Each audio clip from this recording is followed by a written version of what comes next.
Good evening students. आज की class में आप सभी का स्वागत है। इससे पहले वाली क्लास में अपन ने सतत श्रेणी के अन्य स्वरूप जिसमें अपवर्ज्य रूप था, समावेशी रूप था, असमान वर्गांतर होने पर समावेशी और अपवर्ज्य रूप अपन ने पढ़ लिया है। आज अपन असमान वर्गांतर होने पर कैसे क्या करेंगे उसके बारे में चर्चा करेंगे और आगे जो बचे हुए स्वरूप है उनके बारे में भी चर्चा करेंगे। तो आओ देखते हैं असमान वर्गांतर। विश्लेषण क्रिया के अंतर्गत यह आवश्यक नहीं है कि वर्गांतर समान हो। मतलब अपने को एनालिसिस करते वक्त ये कोई जरूरी नहीं कि आपका जो वर्ग क्लास इंटरवल है वो समान हो, असमान भी हो सकता है। यद्यपि कुछ विशेष विश्लेषण क्रिया समान वर्गांतर वाले श्रेणी पर ही लागू हो सकती है। जब मदों की संख्या बहुत कम अथवा बहुत विक्रय हो तो वर्ग का विस्तार बढ़ा रख लिया जाता है। जब मदों की संख्या अधिक हो लेकिन वो छोटे विस्तार में ही केंद्रित हो तो कम विस्तार का वर्ग बनाना ही उचित होता है। उदाहरणार्थ जैसे एज का, प्राप्तांक का, आय आदि के समूहों को संग्रहित करने में असमान वर्गांतर की श्रेणी बन सकती है। सांख्यिकी विश्लेषण करते समय यदि असमान वर्ग विस्तार वाले आवर्ती वितरण प्राप्त हो जाते हैं तो उनकी गणना, विश्लेषण, तुलना और निर्वचन के लिए इन्हें समान वर्गांतर में परिवर्तित करना सुविधाजनक होता है। इसके लिए छोटे छोटे असमान वर्गांतरों को जोड़कर एक बड़े किंतु समान वर्गांतर बना लिए जाते हैं, जिनके सामने संबंधित असमान वर्गांतरों की आवर्तियों को जोड़ लिखा जाता है। यद्यपि यदि आवर्ती बंटन के बीच का वर्गांतर नहीं दिया जाता है तो उसकी आवर्ती शून्य मानकर वर्गांतर समान बनाए जाते हैं। असमान वर्गों के समान वर्ग बनाते समय यह ध्यान रखा जाता है कि सबसे अधिक विस्तार वाले वर्ग को ही आधार माना जाता है। याद रखना, असमान को समान वर्ग बनाते समय यह ध्यान रखना चाहिए कि सबसे अधिक विस्तार वाले वर्ग को ही आधार माना जाता है। जैसे एग्जांपल के तौर पे मैं आपको यहाँ पे समझाना चाह रहा हूँ। जैसे एग्जांपल एक वर्ग है 0 से 2, 2 से 5, 5 से 8, 8 से 10, 10 से 14, 14 से 15, 15 से 18, 18 से 20 और 20 से 25। अब आपके मन में क्वेश्चन उठ रहा होगा सर ये कैसे असमान वर्गांतर है। देखो तो इसमें ऐसा है, जैसे 0 से 2 है, ठीक है, तो पहले वर्ग की अपर लिमिट और अगले नेक्स्ट जो वर्ग है उसकी लोअर लिमिट मिलनी चाहिए, लेकिन मिलने के अलावा उनमें अंतर भी समान होना चाहिए। अब देखो इसमें 0 तो 2 ठीक है और 2 से 5 तो पहले की ऊपर वाली मतलब बड़ी वाली और दूसरे की छोटी वाली मिल तो रही है, लेकिन पहले में 2 का अंतर है, दूसरे में 3 का अंतर है, तीसरे में 3 का अंतर है। जैसे 5 से 8 में 3 का अंतर, 8 से 10 में 2 का अंतर है, 10 से 14 में 4 का अंतर आ गया। तो इनका बीच का क्लास इंटरवल भी समान होना चाहिए। तो इस समान क्लास इंटरवल को मापने के लिए अपन को क्या करना है, तो इसमें सबसे पहले ये देखेंगे कि सबसे अधिक विस्तार वाले वर्ग को ही आधार मानेंगे।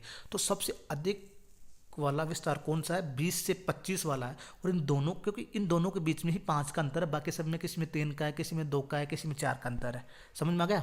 तो अपने को 5-5 अंतरों वाले वर्ग बनाएंगे। अब देखो इसमें इस उदाहरण में सबसे बड़ा वर्ग विस्तार 5 है, अतः 5 विस्तार वाले वर्ग बनाए जाएंगे। जैसे कैसे 0 से 5। अब 0 से 5 लेंगे तो 0 से 2 और 2 से 5 दोनों एक जगह जाएगी, तो 4 + 8 दोनों जुड़ जाएंगे, क्योंकि 0 से 5 एक साथ ले रहे हैं। तो 0 से 5 करेंगे तो 12 हो जाएगी, 4 + 8 हो जाएंगे, और 5 से 10 लेंगे। अब ये 5 से 10 कैसे आएगा, 5 से 8 और 8 से 10 वाली आएगी, तो यहाँ पे 14 + 16 हो जाएंगे, तो 30 हो जाएंगे। और ऐसे 10 से 15 लेंगे तो 10 से 14 और 14 से 15 वाले दोनों वाले आएंगे, तो 20 + 26 जुड़ेंगे तो 46 हो जाएंगे। और 15 से फिर 20 लेंगे तो 6 + 4 जुड़ेंगे तो 10 हो जाएंगे। और 20 + 25 ऑलरेडी दे रखा तो इसको 2 हो जाएगा। तो ऐसे अपन वर्ग विस्तार को समान करेंगे। किंतु आगे देखो, किंतु कभी कभी बड़े वर्गांतर के आधार पर समस्त वर्गों को बदलने से वर्गों की संख्या बहुत कम हो जाती है। ऐसी स्थिति में अन्य कोई उचित अंतर देखकर उस आधार पर समान वर्गांतरों में वर्गीकरण करते हैं। जैसे मान लो कभी अब ये फंडा कई की जगह फेल हो जाता है। कैसे, मान लो कई बार, जैसे अभी इसमें इसे एग्जाम्पल के तौर पर समझेंगे। देखो इसमें 0 से 2 है, 2 से 5 है, 5 से 8 है, 8 से 10 है, 10 से 20 है, 12 से 15 है, 15 से 20 और 20 से 30 है। तो अपन ने क्या बताया जाए, जिसमें सबसे अधिक विस्तार वाले वर्ग को उसमें लेंगे तो हमें सबसे अधिक 20 से 30 है, 10 का अंतर है। लेकिन अगर इसको अपन देखेंगे तो 0 से 10 डायरेक्ट यहाँ पे 2 से 3, 0 से 2, 2 से 5, 5 से 8 और 8 से 10 4 चीज़ें एक जगह आ रही है, तो इसमें वर्ग ही बहुत कम बनेंगे। तो इसको छोड़ते हुए अपन एक छोटा ले लेंगे। छोटा कैसे? जैसे 5 का अंतर का ले लेंगे। जैसे उपरोक्त उदाहरण में सबसे बड़ा अंतर 10 का, परंतु 1 से 10 के केवल 3 ही वर्ग संभव है, क्योंकि 3 ही बनेंगे। तो 0 से 10 और 10 से 20 2 और 20 से 30 3 ही बनेंगे। अतः 5 का वर्ग बनाना उचित होगा और अंतिम वर्ग 10 का रहेगा। अंतिम 10 का रख लेंगे। तो जैसे 0 से 5 तो 2 + 3 5 हो जाएगा। 5 से 10 7 + 5 12 हो जाएगा। और 10 से 15 तो 8 5 13 हो जाएगा। 15 से 20 4 है और 20 से 30 उसको एजिटेज रखेंगे। तो ऐसे अपन समान वर्ग बना लेंगे। कभी कभी असमान वर्गांतरों को समान बनाना असंभव होता है। ऐसी परिस्थिति में श्रेणी को समान वर्गांतर में परिवर्तित नहीं किया जाएगा, जैसा कि निम्नलिखित उदाहरण से स्पष्ट है। कई कभी बार ना समान वर्ग बनाना संभव ही नहीं हो पाता, कैसी भी कलो नहीं हो पाता, तो उसको अपन नहीं छड़ेंगे, उसको एजिटेज ही रखेंगे। जैसे 0 से 5 है, 5 से 9 है, 9 से 20 है, 20 से 30 है, 30 से 50 है, 50 से 80 और 80 से 140 है।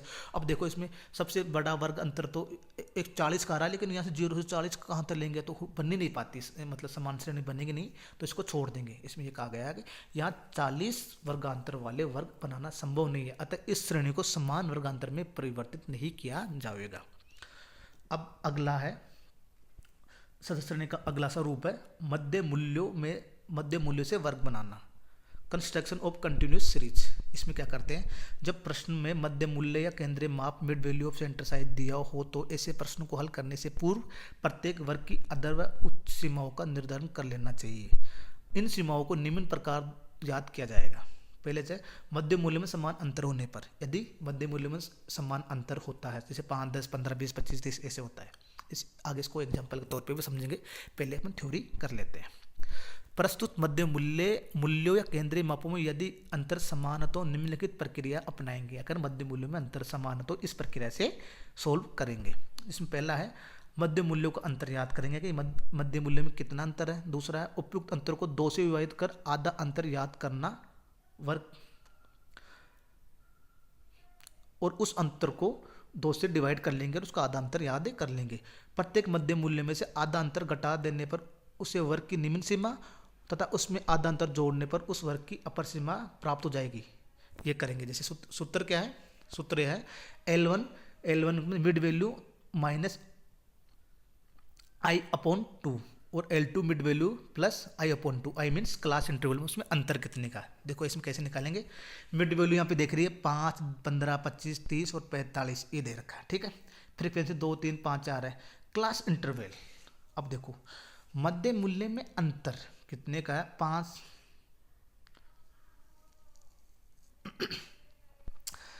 5 और 10 में अंतर है, सॉरी 5 और 15 में अंतर 10 का है, और 10 का अंतर निकाले तो मिड वैल्यू कितनी हुई 5, L1 निकालेंगे तो 5 माइनस I/10/2, तो 5 माइनस 5 करेंगे तो L1 का 0 हो जाएगा, और यहाँ पे 5 प्लस 10/2 करेंगे तो 5 प्लस 5 हो जाएगा तो 10 आ जाएगा।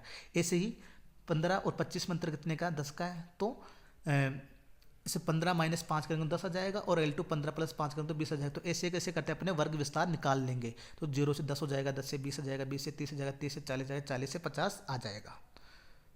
अगला है मध्य मूल्यों में असमान अंतर होने पर। ये तो हो गया समान अंतर होने पर। अब अगर मध्य मूल्य में असमान अंतर होता तो उसको अपन कैसे क्लास वर्गों में कैसे कन्वर्ट करेंगे। तो इसमें यह आगे दिया गया है कि प्रस्तुत मध्य मूल्यों में यदि अंतर बराबर नहीं है तो श्रेणी असमान अंतर वाली बनेगी। ऐसे प्रश्न को हल करने के पूर्व वर्गों को अधर व उच्च सीमाओं का निर्धारण करने तो निम्न प्रक्रिया अपनाई जाएगी। मतलब ऐसे प्रश्नों को हल करने से पहले पूर्व वर्गों की अपर और लोअर लिमिट का निर्धारण करने के लिए निम्न प्रोसेस अपनाएंगे। तो सबसे पहले क्या करेंगे, प्रथम वर्ग का वर्गांतर याद करने के लिए द्वितीय व प्रथम केंद्रीय मूल्यों का अंतर लेना। इसके बाद इस प्रकार याद अंतर का आधा करना। इसके बाद अंतर का आधा करके प्रथम केंद्रीय मूल्य में से घटाकर उस वर्ग की निम्न सीमा तथा उसी वर्ग में आधा अंतर जोड़कर उच्च सीमा याद करना। प्रथम वर्ग की उच्च सीमा से द्वितीय वर्ग की निम्न सीमा होगी, अतः दूसरे वर्ग की उच्च सीमा याद करने के लिए दूसरे मध्य मूल्य से दुगुना करके, याद रखना यहाँ पे क्या करेंगे, प्रथम वर्ग की उच्च सीमा द्वितीय वर्ग की निम्न सीमा होगी, ठीक है। अब दूसरे वर्ग की उच्च सीमा याद करने हेतु दूसरे मध्य मूल्य को दोगुना करके निम्न सीमा को घटाना होगा। इस प्रकार दूसरे वर्ग की उच्च सीमा याद हो जाएगी जो तीसरे वर्ग की निम्न सीमा होगी। यही क्रम आगे के वर्गांतरों की सीमाओं के निर्धारण हेतु अपनाया जाएगा, अर्थात हमें ऊपरी सीमा का ही निर्धारण करना होगा इसके लिए निम्न सूत्र का उपयोग करेंगे, L2 ही निकालेंगे। अगर मध्य मूल्य में असमान अंतर हो तो हमें ओनली L2 ही निकालना पड़ेगा। तो L2 कैसे निकालेंगे, L2 बराबर mid value into 2 minus L1। तो कैसे करेंगे, देखो यहाँ पे मिड वैल्यू 5, 15, 30, 60 और 100 है। तो कैसे निकालेंगे, ये इसलिए भाई सबसे पहले दोनों का 5 और 15 का अंतर निकालेंगे। 5 और 15 का अंतर निकाल के उसको 2 से डिवाइड करेंगे। 2 से डिवाइड करने के बाद जो आएगा उसको जो 5 में से पहले घटा देंगे और 5 में जोड़ देंगे। ठीक है, तो 5 में घटाएंगे तो 5 माइनस 5 करेंगे 0 और 5 प्लस 5 करेंगे 10 हो जाएगा। तो ये तो पहली क्लास इंटरवल 0 आ गया 0 से 10। लेकिन इसमें ये कहा गया कि प्रथम वर्ग की अपर सीमा अगले वर्ग की निम्न सीमा होगी। तो 0 से 10 हो गया, तो 10 यहाँ पे जो अगला वर्ग होगा 10 से चालू हो जाएगा। लेकिन उसका जो अपर सीमा कैसे निकालेंगे, अपर सीमा के लिए जो है उसमें क्या है, मिड वैल्यू क्या है 15 है इंटू 2 माइनस L1 क्या था, जो लोअर है तो 10 है। तो 15 इंटू 2 माइनस 10 तो 20 आ जाएगा। तो ऐसे 10 माइनस 10 से 20 हो जाएगा, और ऐसे 20 से 40 और 40 से 80 और 80 से 120 हो जाएगा। ऐसे ही अपन निकालेंगे। मतलब L2 निकालने के लिए जो अपने को दे रखा उसको जो मिड वैल्यू दे रखी उसको दुगना करके उसमें से L1 घटाएंगे। जैसे अपने लास्ट में 100 दे रखी तो 100 को दुगना करेंगे 200 में से माइनस करेंगे 80, क्योंकि L1 तो पहले ही निकला हुआ है। ठीक है, तो 120 इसका अपर लिमिट आ जाएगी। अब अगला देखते हैं, खुले शीर्ष वाले वर्ग विस्तार। अब ये है 5वां है, अन्य स्वरूप में 5वां खुले शीर्ष वाले वर्ग विस्तार, ओपन एंड क्लास इंटरवल। कभी कभी प्रथम अंतिम वर्गों की एक एक सीमा लिखी जाती है। प्रथम वर्ग की निम्न सीमा के स्थान पर below, less than, under, not exceeding आदि शब्द लिखे जाते हैं। इसी प्रकार अंतिम वर्ग की उच्च सीमा के स्थान पर अबाव, मोर देन, एक्सीडिंग आदि शब्द लिखे जाते हैं। ऐसे वर्गों को खुले शीर्ष वाले कहते हैं। ऐसी स्थिति में सांख्यिकी विश्लेषण करने के लिए प्रथम वर्ग की निम्न सीमा तथा अंतिम वर्ग की उच्च सीमा का निर्धारण करना आवश्यक होता है। इन सीमाओं को याद करने को शीर्षबंध करना भी कहते हैं। ऐसा करने के लिए निम्नलिखित कार्यविधि अपनाई जाएगी। सबसे पहले क्या है, प्रथम वर्ग की निम्न सीमा के निर्धारण हेतु दूसरे वर्ग के विस्तार को ध्यान में रखेंगे और प्रथम वर्ग का विस्तार वही लेंगे जो दूसरे वर्ग का है। जैसे अंतिम वर्ग की निम्न सीमा के निर्धारण हेतु अंतिम वर्ग से पूर्व वाले वर्ग का विस्तार ध्यान में रखेंगे। मतलब अंतिम वर्ग है तो उससे पहले वाले वर्ग के विस्तार को ध्यान रखेंगे, भाई कितना अंतर है, क्या हिसाब से, तो उसी हिसाब से अंतिम वर्ग का विस्तार भी वही लेंगे जो पहले वाले वर्ग का है। तो देखिए एग्जाम्पल तौर दिया हुआ है, तो यहाँ पे दिया हुआ कि x है लेस देन 5 और इससे जस्ट अगले वाला 5 है 10, 10 से 15, 15 से 20, 20 से 30 और 30 एंड अबाउ। तो इसका अपन कैसे लेंगे, इसका लेंगे जैसे लेस देन 5 है लेकिन 5 से 10, इसका जस्ट अगले वाला 5 से 10 है, मतलब 5 का अंतर है तो यहाँ 0 से 5 चालू हो जाएगा।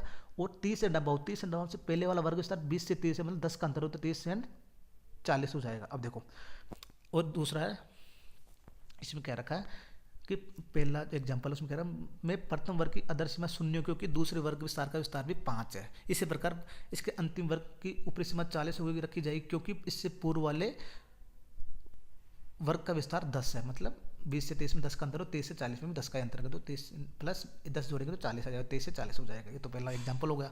अब दूसरा एग्जाम्पल दे रहा है लेस देन 10 और -10 to -5, -5 to 0, 0 to pi, pi to 10, 10 से 15, 15 से एंड अबाउ। अब इसका कैसे निकालेंगे, इसमें क्या करेंगे, इसमें पीछे वाले में देखेंगे तो इस दोनों में अंतर कितने का, तो 15 का अंतर आ जाएगा, -15 का। तो इसमें देखो कैसे करें, प्रथम वर्ग की अदर सीमा -15 होगी क्योंकि दूसरे वर्ग का विस्तार -5, इस 5 इसमें से घटाया जाएगा। इसी प्रकार अंतिम वर्ग का विस्तार 5 रखा जाएगा क्योंकि ये समूची श्रेणी समान वर्गांतर वाली है। तो ऐसे बनेगा। और लास्ट में लेस देन 50 पर 50 से 100, 100 से 350, 350, 500, 500, 600, 650 से 850 और 850 से ये होगा। तो इसमें क्या है 150 का अंतर है, तो यहाँ से 0 से चालू होगी। मतलब तीसरे में मैं प्रथम वर्ग की अदर सीमा 0 ही रखी जाएगी क्योंकि हालांकि दूसरे वर्ग का विस्तार 150 फिर भी किसी अवलोकित मूल्य के ऋणात्मक नहीं होने पर ऐसा माना जाता है कि अवलोकन ऋणात्मक नहीं होंगे। अंतिम वर्ग उच्च सीमा 1050 क्योंकि 650 और 850 में 200 कितने 200 का अंतर है, तो 850 में प्लस 200 जोड़ेंगे तो 1050 होगा क्योंकि इसके पूर्व वाले वर्ग का विस्तार 200 है।